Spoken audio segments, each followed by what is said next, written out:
Hey, what's up, everyone? Please let me know how you're doing in the chat. As always, please hit that like button. The more likes that we get in a short period of time, the more people the algorithm will bring into the chat to see what's going on. We should really fill the chat up. We don't know how many more times we're going to hear from the president before things change around here. Thank you guys for being here. I appreciate you. And thank you so much, Clutch. I really appreciate your donation and all your support. Thank you for being here.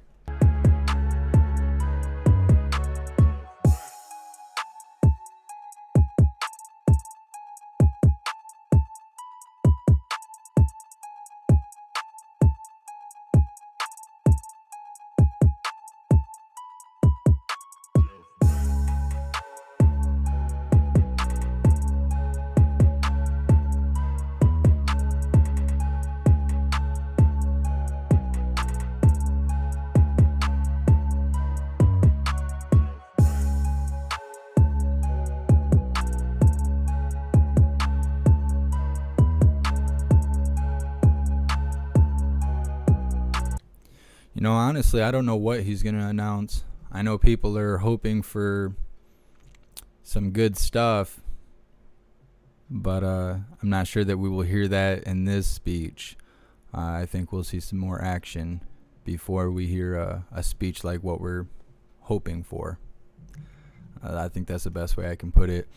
They just took down another one of my videos telling me about speaking about irregularities and whatnot, even though I didn't say anything in the video. Pretty soon they're going to start striking accounts for videos that mention that phrasing, and it's going to start after the 20th, ironically. Well, let's hear what he has to say.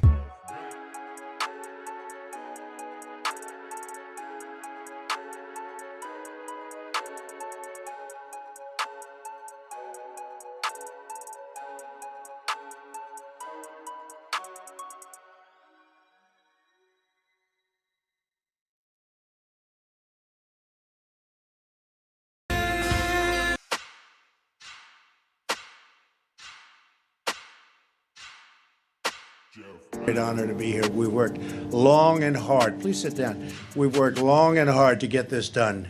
They said it couldn't be done, and we got it done. One of the largest infrastructure projects in the history of our country.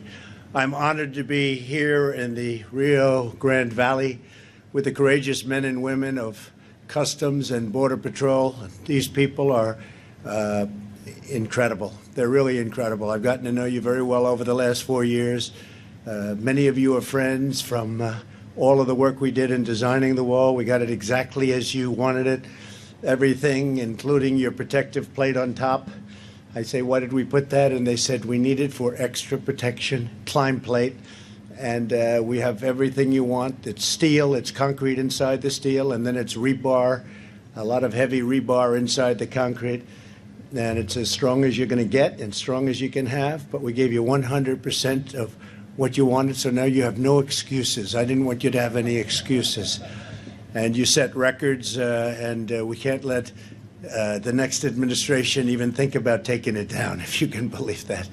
I don't think that will happen. I think when you see what it does and how it's so important for our country, nobody's going to be touching it, and you are very proud of it, and you're proud of the work you did, because we really designed it together. We're joined together to celebrate a great achievement, the extraordinarily successful building of the wall on the southern border. Before we begin, I'd like to say that free speech is under assault like never before. The 25th Amendment is of zero risk to me, but will come back to haunt Joe Biden and the Biden administration. As the expression goes, be careful what you wish for. The impeachment hoax is a continuation of the greatest and most vicious witch hunt in the history of our country, and is causing tremendous anger and division and pain, far greater than most people will ever understand, which is very dangerous for the USA, especially at this very tender time. And now I'd like to briefly address the events of last week. Millions of our citizens watched on Wednesday as a mob stormed the Capitol and trashed the halls of government. As I have consistently said throughout my administration, we believe in respecting America's history and traditions, not tearing them down. We believe in the rule of law, not in violence or rioting. Because of the pandemic, horrible, horrible, invisible enemy, and despite our tremendous success developing a vaccine years before it was thought even remotely possible. Nobody thought it was going to be possible. They said it would take 5 years. Sir, it will take 7 years. All of our scientists were saying, our advisors, it will take 7 years, 5 years, 10 years maybe. Well, we did it just like I said we would, and we had it out years and years before they thought it was possible. And we're now delivering it to states, including your state, where your governor and government are doing a terrific job in getting it administered in Texas. And Florida's doing great. Some of them are doing great. Some aren't doing as well, but they have all they can handle, and we get it to them as fast as they need it, and even faster. But they're calling it a medical miracle, and this has been a difficult year and a very difficult election. The pandemic has made it a very, very difficult year for our country and virtually every country all over the world. Now is the time for our nation to heal, and it's time for peace and for calm, respect for law enforcement and the great people within law enforcement, so many are here, is the foundation of the MAGA agenda. And we're a nation of law, and we're a nation of order.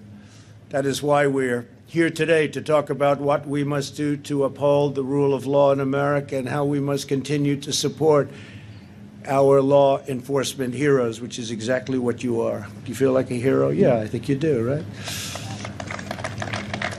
You do, and you are. I want to thank Customs and Border Patrol Commissioner Mark Morgan, who's been incredible. Where's Mark? Mark, stand up, Mark. Great job. Fantastic.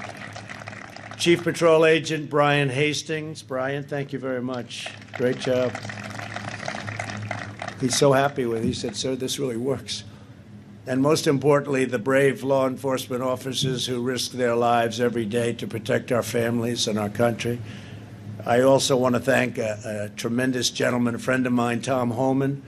He's a great American patriot, and he was with us right from the beginning. Right, Tom? You knew exactly. He said, we need a wall. When they were saying, no, we need drones, we need drones. I said, why? So you could watch the people pour into our country illegally? And I want to thank you very much, Tom. What a professional job you've done. All of you people, incredible. Everyone here today is part of an incredible success story. This is a real success story. When I took office, we inherited a broken, dysfunctional, and open border. Everybody was pouring in at will, working alongside the heroes in this great outdoor space, looking at our wall. We reformed our immigration system and achieved the most secure southern border in U.S. history. It is at a level that it's never been before. We took on the cartels, the coyotes, and the special interests, and we restored the rule of law. For years, politicians ran for office promising to secure the border only to get elected and to do the absolute exact opposite. They even promised a wall, if you remember. About 10 years ago, they promised a wall, but they couldn't get it built. It wasn't easy getting it built. Getting it financed was tough. Getting it built was even tougher. All the different chains of title and all the different things we had to go through. Very, very complex and very difficult, but we got it done. But they had it years ago. You remember that better than anybody, right? And they never got it done. They never, ever completed the task. And then ultimately the money was sent back to the federal government. Spent, but no wall was built. But unlike those who came before me, I kept my promises. And today we celebrate an extraordinary milestone, the completion of the promised 450 miles of border wall. 450 miles. Nobody realizes how big that is. I remember when I first came down about a year and a half ago, we're under construction, and I started walking. And I'm looking at the wall, and I'm walking and walking. And I'm used to like a development project where you could walk a wall, 10 acres, 5 acres, 2 acres, 1 acre. Then I realized that's a long time. That's a big walk.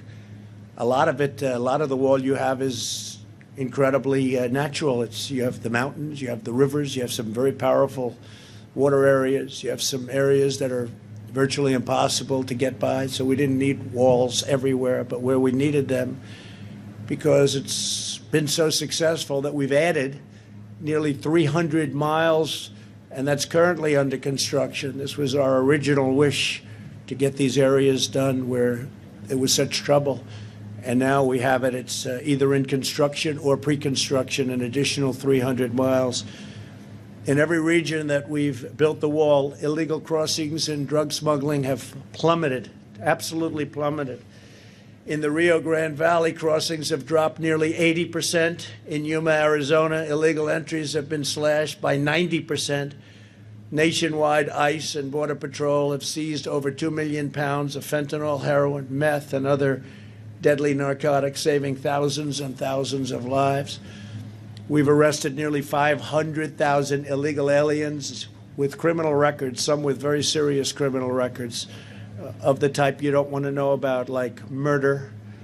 We removed nearly 20,000 gang members from the United States, including 4,500 members of MS-13, probably the worst gang of them all. Through the landmark reforms we've put into place, we have ended the immigration chaos and reestablished American sovereignty. Our most important reform was ending catch and release. Not easy to do. You're dealing with Congress. It's very, very difficult, which is the functional equivalent of open borders, but even worse. It's catch and release them. It means release into our country, not into another country. This policy was exploited by vicious criminal organizations who understood the laws better than our people understood them for years, to spread misery and suffering and drugs all across the hemisphere. Now, instead of catch and release, we have detain and remove. It's called detain and remove. Doesn't that sound better? One of the biggest loopholes we closed was asylum fraud. Under the old broken system, if you merely requested asylum, you were released into the country. The most ridiculous thing anyone's ever seen. And we were taking in some people that you didn't want to have in your country. We instituted a series of historic policy changes to shut down asylum fraud, and that's what we did. This includes the groundbreaking agreement with Mexico known as the Migrant Protection Protocols, or MPP. Under this agreement, if an illegal alien requests asylum, they have to wait in Mexico until their case is heard. They used to wait here, and when they were waiting, they would say bye-bye, and they'd disappear somewhere into our country and essentially would never find them again, would never see them again. This one measure alone ended a humanitarian crisis and saved countless lives, and especially, I have to say, lives from crime. I want to thank the great president of Mexico, He is a great gentleman, a friend of mine, and President Obrador. He is a man who really knows what's happening, and he loves his country, and he also loves the United States. But I want to thank for his friendship and his professional working relationship. We actually had 27,000 Mexican soldiers guarding our borders over the last 2 years. Nobody thought that was possible. And they made it very, very difficult, and that's why the numbers were able to plunge even during the construction of the wall. And by the way, one of the big elements of the wall that make it so successful is we can have far fewer people working now. They can be working on other things related to crime and drug prevention and a lot of other elements they're working on, because we save massive numbers of people. And included here, we have the most sophisticated camera systems and most sophisticated electronic systems anywhere in the world. We implemented 3 historic agreements with the Northern Triangle. That's Guatemala, Honduras, and El Salvador. Under these critical asylum cooperation agreements, the burden of illegal immigration is now shared all across the region. Now, when an illegal immigrant is arrested at our border, they can be sent to a neighboring country instead of into a U.S. community. Prior to my getting here, countries wouldn't accept them. They would say, no, no, no. I said, well, you got to take them. First month, I'll never forget. These gentlemen right here came to me. They said they won't take them back. They came. They may be murderers. They may be cartel heads. They may be some really vicious people. The countries didn't want them back. And I stopped all payments to those countries. I stopped everything going to those countries. And after it was stopped for about a month, you remember? After it was stopped for about a month, they called. They said, we'd love to have them back. And I never gave them as much money as they were getting, by the way, but they got some. It was amazing. And you people know better than anyone. They wouldn't take them back. We'd have planes flying over, loaded up with people that we didn't want here. And they'd say, don't ever even think about landing that plane. And they'd take them by boat, and they'd take them by bus, and they wouldn't let them into their countries. And all of a sudden they say, welcome back. We love having you. So it was a great thing, and now they do take them back. And the relationship with those countries, the Triangle, the relationship is a much better one than it was before.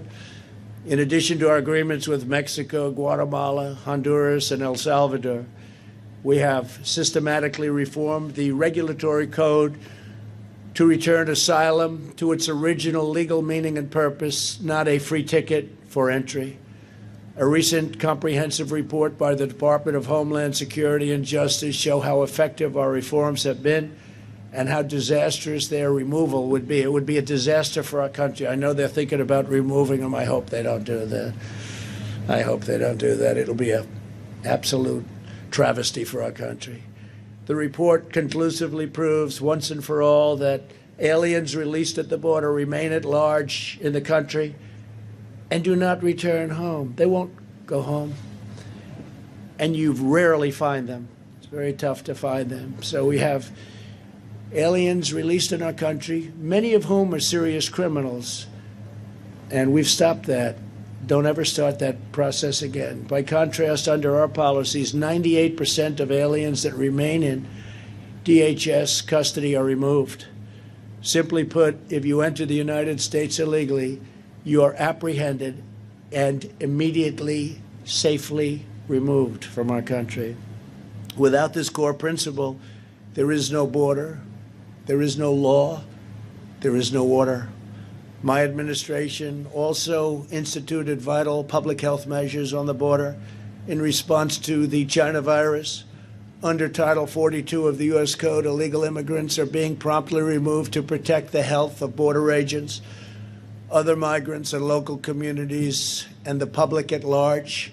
Removing these protections would invite a public health catastrophe of epic proportions. As you probably know, in Tijuana, various parts of Mexico, the COVID, it's got about 24 names. I can call it from COVID to China virus. I can call it the plague. I call it the China plague.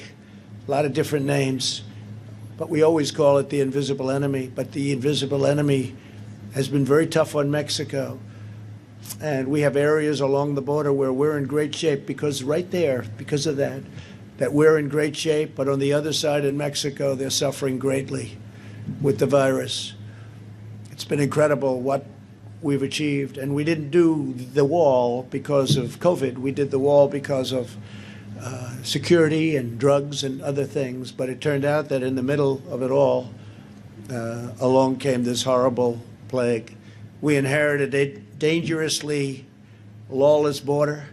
The people that work here are unbelievably brave. I've seen what they have to endure, what they have to go through. They're tough, they're strong, and they're great patriots, great Americans. We fixed it and we secured it. We empowered our wonderful ICE and Border Patrol to fulfill their oaths, and sworn officers. They became sworn officers of the law, and they love their job. It's a tough job. It's a nasty job. They're not paid what they should be paid, to be honest, but we got you up. We got you up. But these are incredibly talented people. They could probably do a lot better in terms of economics than they do here, but they love what they do and they love their country. We also put into place vital measures to protect American workers, keep out terrorists, and stop the abuse of our welfare system, where they'd come up, go in our welfare system, and live for years on American welfare without ever having a job. We also have, and we had, but we have them all the time. We have terrorists from the Middle East coming into our country through the southern border. That was before what you see right here, because it was easier to come into our country through the southern border than it was through airports or any other means. So they'd land in South America and they'd work their way up and they'd come into our country. And these are not people from the countries that you would suspect. These are people from some very seriously dangerous places in the Middle East. And the numbers are far greater than anybody would understand, really far greater. Removing any of these measures would hamstring our workers, endanger our country, and cost taxpayers hundreds of billions of dollars a year. No matter our party, we should all agree on the need to protect our workers, our families, and our citizens of all backgrounds, no matter who they are. In particular, if our border security measures are reversed, it will trigger a tidal wave of illegal immigration, a wave like you've never seen before. And I can tell you that already waves are starting to come up from 2,000 and 1,000 and 500 miles away. We see what's coming. And they're coming because they think that it's gravy train at the end. It's going to be a gravy train. Change the name from the caravans, which I think we came up with, to the gravy train, because that's what they're looking for the gravy. This will be an unmitigated calamity for national security, public safety, and public health. It would destroy millions and millions of jobs and claim thousands of innocent lives. The policies I put into place are uniformly and strongly supported by the men and women of ICE and Border Patrol. We worked on them together, just like we did on the wall. We worked on the policies together, because nobody knows this whole world better than the incredible people right in front of me.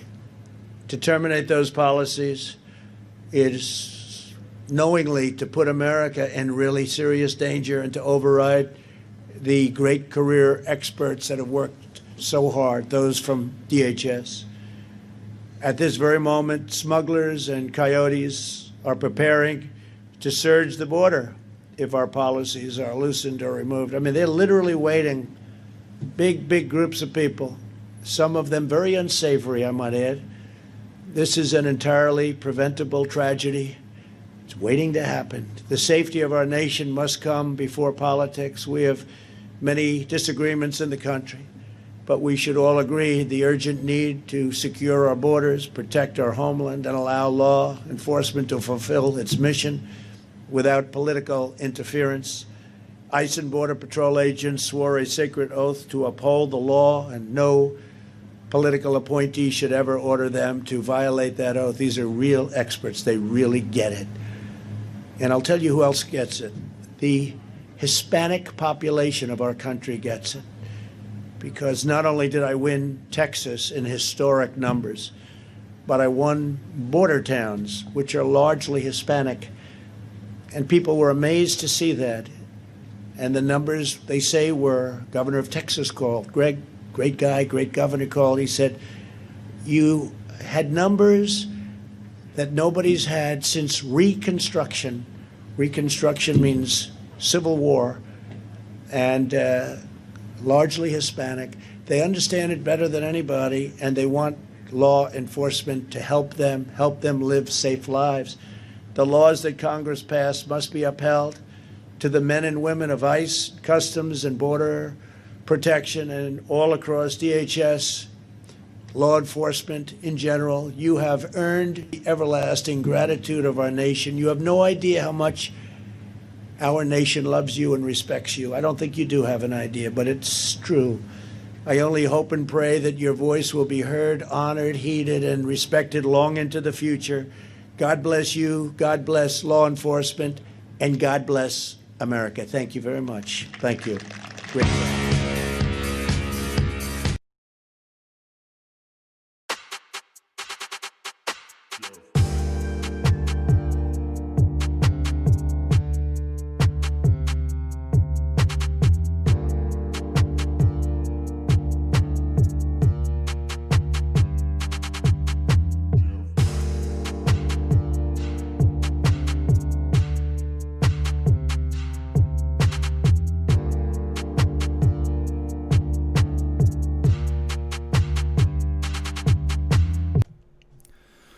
Well, that was interesting.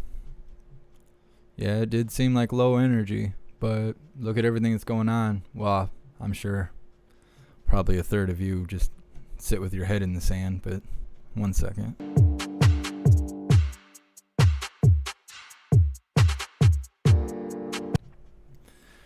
Yeah, with everything going on, not really surprised that that sounded the way it did. Trying to think what can be said and what can't be said. They're currently pulling all my videos down. I know everybody's talking about other channels going down. They're deleting Discords.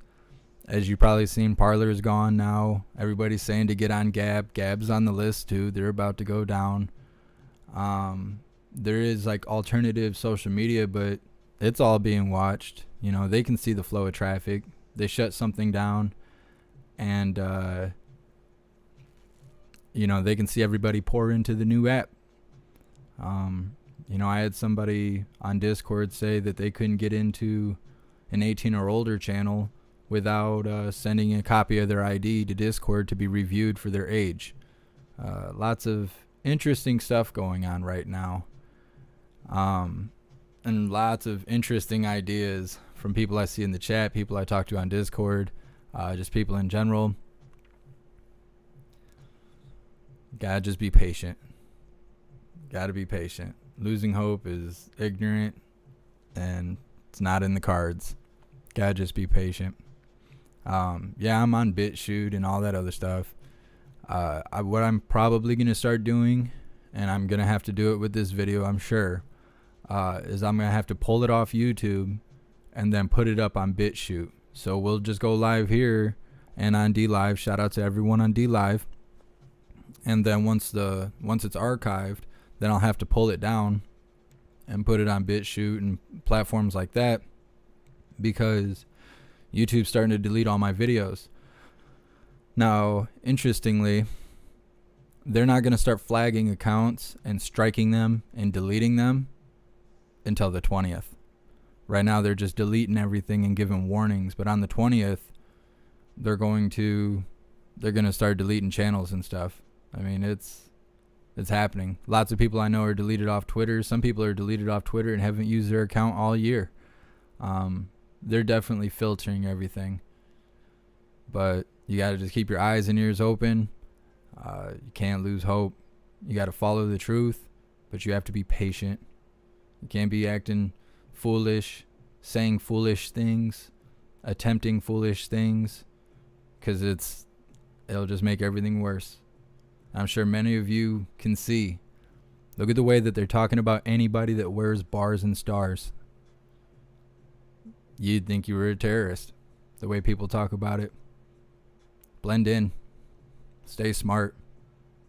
Keep your eyes and ears open. but be patient. That's the best advice that I can give you.